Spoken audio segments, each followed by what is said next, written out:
सुनीति जा रही है रास्ते में, रोती जा रही है, बिलखती जा रही है और सोच रही है प्रभु ये सब कुछ मेरे साथ क्या हो रहा है। दिल को समझाती जा रही है और धीरे धीरे खेतों में पहुंची है, जंगल में पहुंची है, झोपड़ी में रहने लगी है जंगल के बीच में। तो 4 दिन हो गए लेकिन सुनीति को भोजन नहीं मिला। जब भोजन नहीं मिला है तो सोच रही प्रभु अब मैं क्या करें और कहाँ जाए, मुझे तो भोजन भी नहीं मिला है यहाँ पर, अब हम कहाँ जाए। आज जंगल के बीच में दुखिया ऐसी बिलख रही है, ऐसी तड़प रही है प्रभु मेरी किस्मत में क्या यही लिख दिया था। आज जंगल के बीच में भोजन नहीं मिला, पति को याद कर रही है दुखिया।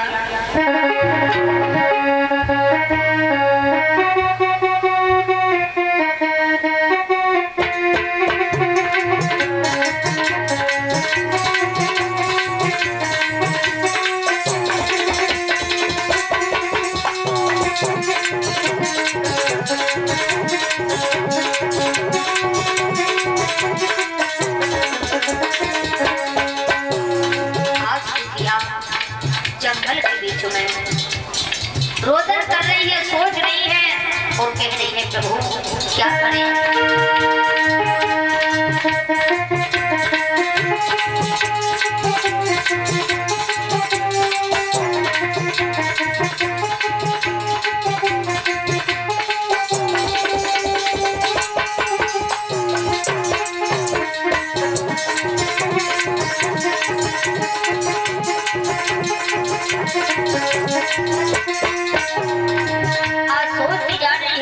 सुनीति जंगल के बीच में और बढ़ैया में रह रही है, झोपड़ी में रह रही है और क्या सोच रही है। आज जंगल के बीच में दुखिया ऐसी बिलखाती, आज जंगल के बीच में दुखिया ऐसी बिलखाती, ओ रब्बा ने किधर करती है शादी,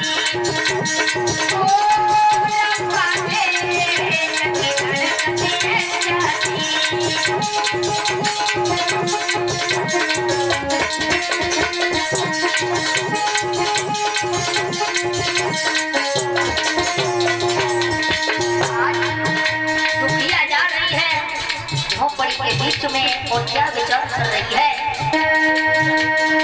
आज जंगल के बीच में दुखिया ऐसी बिलखाती, आज जंगल के बीच में दुखिया ऐसी बिलखाती, ओ रब्बा ने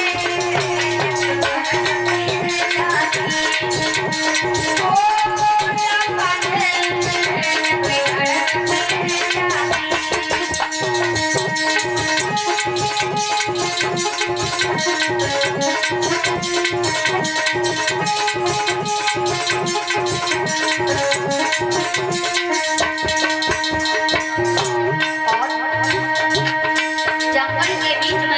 सोच रही है झोपड़ी में बैठी हुई।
आज सुनी थी जंगल के बीच में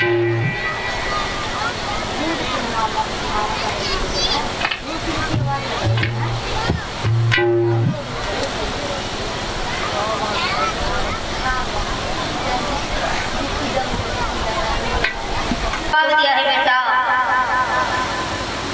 तेरी हस्तरेखा तो बहुत अच्छी है और तेरी संतान पैदा होगी। जवाब दिया बाबा, गृहस्थ लोग तो समय आने पर झूठ बोलते हैं, लेकिन संतों ने तो हमें लगता है ही ले लिया है। बोले मैं झूठ नहीं बोल रहा हूँ और तुझे झूठ लग रहा है तो कोई बात नहीं है। झूठ लग रहा है तो 1 साल का इंतजार कर ले मेरा, और 1 साल के बाद अगर तेरे औलाद नहीं हो तो ना कहीं तू भाग गई और ना ही जब हुआ कहीं भाग गो और आईटीआई में आत्महत्या कर ली। इस तरह से उसे वापिस किया है, और जब वापिस किया है सोनीति झोपड़ी में रह रही है, लेकिन इधर हुआ क्या है, जंगल के बीच में सुनीति रह रही है। इधर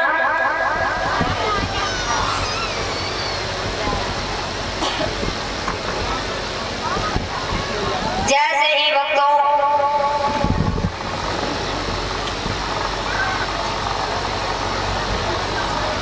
राजा उत्तानपाद शिकार खेलने को चले हैं, और जब शिकार खेलने को चले हैं तो उन्हें सुबह से संध्या हो गई। शिकार खेलते खेलते शाम को लौट के आए, सुरछी को फाटक फटकता की आवाज लगाई, रानी सुरछी, रानी सुरछी। लेकिन रानी सुरछी हो तब तो गेट खोले। शाम 4 बजे से बिस्तर ला जाए कि आराम से लेटी हती, कोई परवाह नहीं, कहाँ कौन आए रहे। विचार किया बड़ी रानी के पास चल के देखता हूँ। बड़ी रानी के पास पहुंचे हैं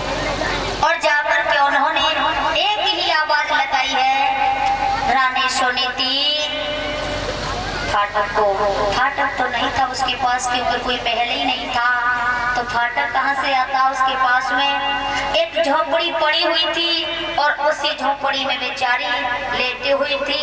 उसने अपने खिड़की को खोल दिया और घास फूस का बिस्तर लगा के बिठा लिया। मेरे भैया राजा शिकार खेलने को जिस समय चले थे रानी सुरजी के सामने, उस समय हुआ क्या है।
जंगल के पास चल दिए हैं और जंगल में जैसे ही पहुंचे हैं राजा उत्तानपाद रानी सुनीति ने बिठा लिए हैं और उसके बाद दोनों में बातें हुई है।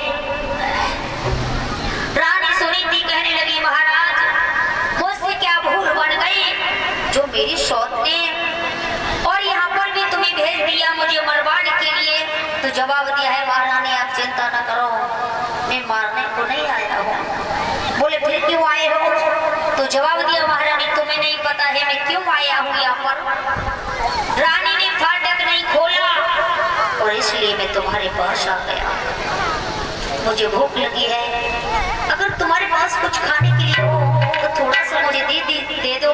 तो जवाब दिया है मेरे पास और कुछ नहीं है सिर्फ जौ के टिक्का है। तो जवाब दिया वही दे दो। जौ के टिक्का दे दिए दोनों ने रात बिताई है और तब तक सुबह हो गया।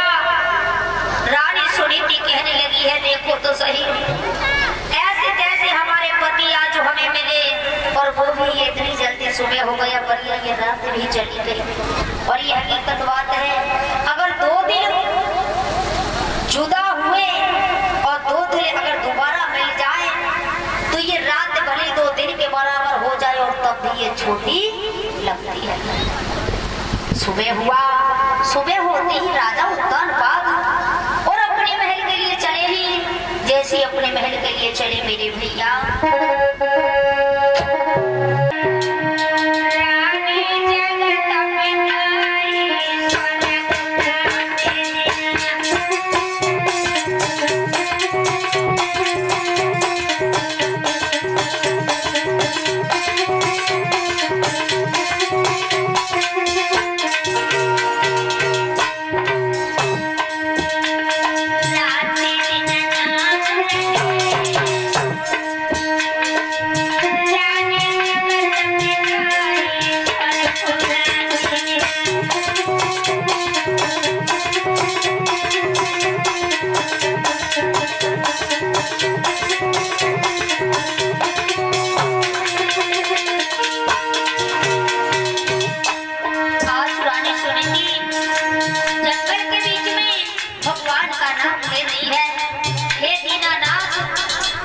तो जो कुछ है वो तू ही है और मेरा इस संसार में कोई नहीं है, तो तू ही है।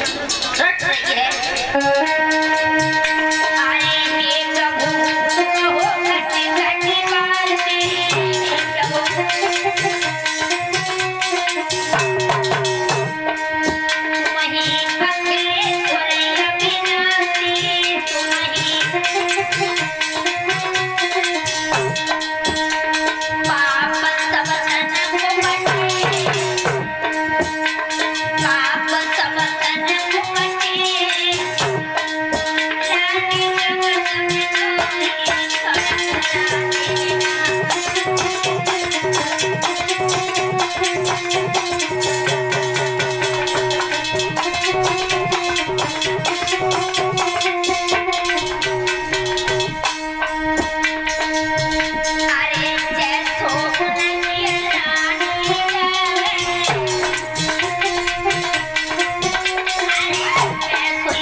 बताया है गोस्वामी तुलसीदास।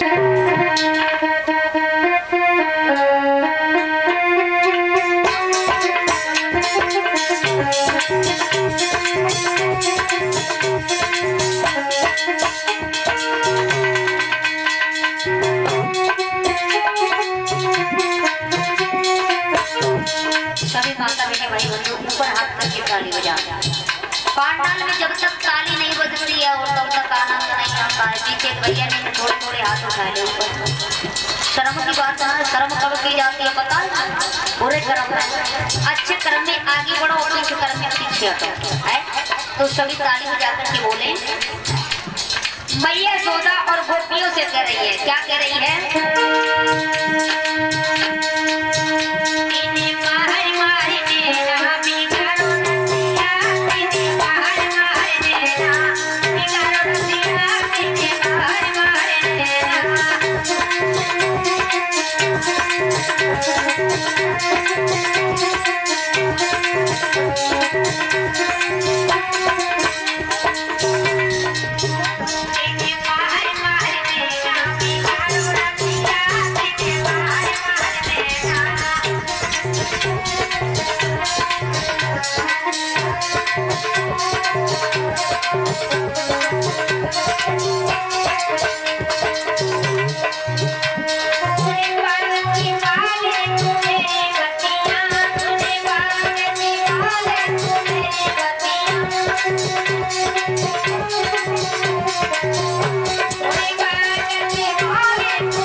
Thank you.